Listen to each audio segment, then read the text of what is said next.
گزشتہ سال یہی گرمیوں کے دن تھے. مجھے ایک صاحب سے کام تھا. میں دفتر ہی میں خاموش بیٹھ کر اپنی باری کا انتظار کرنے لگا. مجھ سے پہلے ایک سبکدوش استاد جو سفید ریش بزرگ تھے اپنی گزارش پیش کر رہے تھے. صاحب اپنے لیپ ٹاپ میں مصروف تھے. کچھ دیر بعد نظریں اٹھائیں, کرسی کی طرف اشارہ کیا اور کہا, بیٹھو. بزرگ خاموشی سے بیٹھ گئے.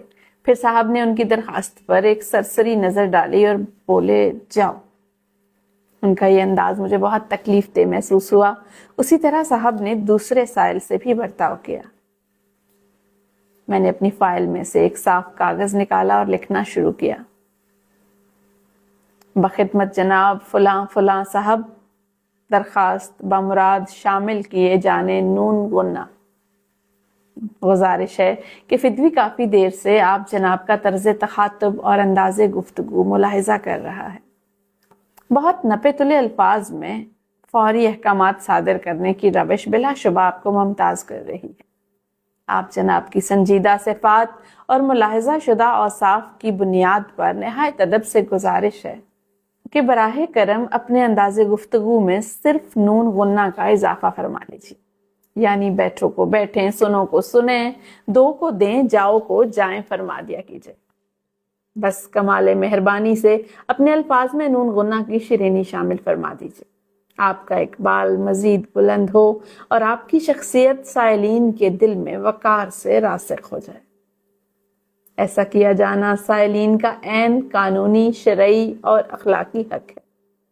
آپ کا بلا تخصیص نون غنہ کا استعمال فرمانا عین قرین انصاف اور خدا ترسی ہوگا.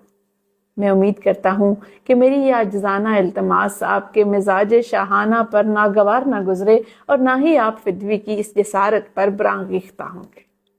العارض, ایک شہری. جب میں نے یہ درخواست صاحب کے سامنے رکھی تو وہ پڑھتے رہے, زیر لب مسکراتے رہے. پھر اچانک اٹھ کر کھڑے ہوئے اور بولے, تشریف رکھے رانا صاحب. پھر انہوں نے بڑی بے تکلفی سے گپ شپ لگائی. وہ اپنے پہلے رویے پر نادم تھے. بغیر کسی عذر یا توجیہ کے اپنی غلطی تسلیم کی. میری نظر میں ان کا وقار اور قدر و منزلت کئی گنا بڑھ گئی. پھر انہوں نے چائے پلائی اور عزت سے رخصت کیا. احباب گرامی, بڑے افسوس سے کہنا پڑتا ہے کہ ہمارے تمام شعبۂ زندگی سے نون غنہ کا استعمال تیزی سے ختم ہو رہا ہے, جس کے نتیجے میں معاشرے سے الفت, پیار, رواداری اور حسن اخلاق جیسی نعمتیں بھی رخصت ہوتی جا رہی ہیں.